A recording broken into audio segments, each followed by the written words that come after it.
ഒരുപാട് സന്തോഷം മക്കളെ. നിങ്ങളെല്ലാവരും ഫുഡ് കഴിച്ച മക്കളെ? വളരെ സന്തോഷം. ഞാനിപ്പോ ഈ അവാർഡ് ദാന ചടങ്ങ് കഴിഞ്ഞിട്ട് ഇപ്പൊ മുഖ്യമന്ത്രി എല്ലാവരുടെ ഒരു പ്രസ് മീറ്റിംഗ് കഴിഞ്ഞിട്ടാണ് ഞാനിപ്പോ ഇങ്ങോട്ട് വന്നത്.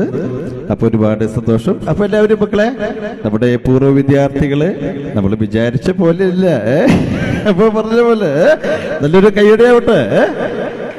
അന്തരാസ് കുന്തരാസ് കലിപ്പ് തീരുന്നില്ലല്ലേ? എന്ത് വാടേ ഇത്? എന്റെ ജീവിതത്തിൽ പറഞ്ഞല്ലോ ഈ സ്കൂളിൽ ഞാൻ പഠിച്ചിട്ടില്ല. ഞാൻ പുലക്കാട്ടുകര സ്കൂളിലാണ് പഠിച്ചത്. എന്നാലും ഇവിടെ വന്ന് നിങ്ങളുടെ ഈ കൊച്ചു കുട്ടികളുടെ ഈ പ്രോഗ്രാം കാണാൻ സുരേഷ് പറഞ്ഞല്ലോ. അപ്പോ നമുക്ക് നല്ലൊരു കയ്യടി കൊടുക്കാം. ഇനിയും ഇതുപോലത്തെ ഈ സംഗമം തുടരണം. ഇനി നമ്മുടെ കൊച്ചു കുട്ടികള് വളർന്നു വന്നുകൊണ്ടിരിക്കുകയാണ്. അപ്പോ എന്ത് കല എന്തെങ്കിലും അവരെ പ്രോത്സാഹിപ്പിക്കണം. അവരെ വീട്ടുകാര് കൊച്ചുകുട്ടി പാടിയില്ലാതെ പറഞ്ഞിട്ട് അവരെ തല്ലി പഠിപ്പിക്കരുത്. അവര് തന്നെ പാടിക്കോളും. അപ്പോ എല്ലാവർക്കും ജയ് ഹിന്ദ്.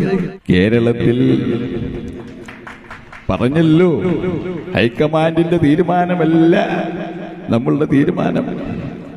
ഈ പൂർവ്വ വിദ്യാർത്ഥി സംഘം എന്ന് പറയുമ്പോ എല്ലാ കുട്ടികളും ഒന്നിനൊന്ന് മെച്ചമാണ്. പ്രമദവനം വളരെ ഗംഭീരമായി. അതുപോലെ തന്നെ സുനീഷിനെ കുറിച്ച് പറയുകയാണെങ്കിൽ ഒന്നും പറയേണ്ടതില്ല. അവനൊരു കലാകാരനാണ്. അപ്പോൾ അൽസലാം അഷനെ അവര് ചെറിയ ടീമല്ല. അവര് പരക്കം മഞ്ഞാണ് ഈ സ്കൂളിൽ വന്ന് പാടിയത്. 10 വർഷമായി ഞാൻ കൂടെ ഇരുന്ന് ഞാൻ പണ്ട വേലയെല്ലാം പാത്തിട്ട് ഞാൻ കെട്ടിക്കരനെ കേക്കറിയാ.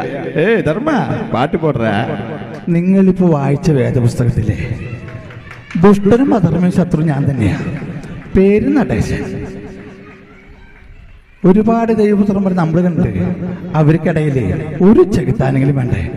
തനിക്കറിയോ, ഞാൻ വളരെ താഴ്ന്ന നിലയിൽ കഷ്ടപ്പെട്ട ഇവിടെ വരെ എത്തിയത്. പറയാൻ കൊള്ളാവുന്ന കൊള്ളാത്ത ഒരുപാട് ബിസിനസ് ഞാൻ ചെയ്തിട്ടുണ്ട്. CI മോഹൻദാസ് എന്റെ മെക്കെട്ടുകാരുണ്ടാ ഞാൻ അവനെ കൊന്ന. ഇനി അതിന്റെ പേരിൽ താനും കൂടി കോടതിയിൽ സാക്ഷി പറയാൻ പോകണ്ട. അഥവാ സാക്ഷി പറയാൻ പോയിന്ന് ഞാൻ അറിഞ്ഞ ആദ്യം കൊല്ലുന്നത് തന്നെയായിരിക്കും.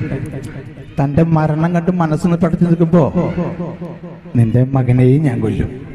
ഇത് 2 കുപ്പി കള്ളിന്റെ പുറത്ത് പാലയ്ക്ക് പറമ്പിച്ച പൂർവ്വ വിദ്യാർത്ഥികൾ പറഞ്ഞു.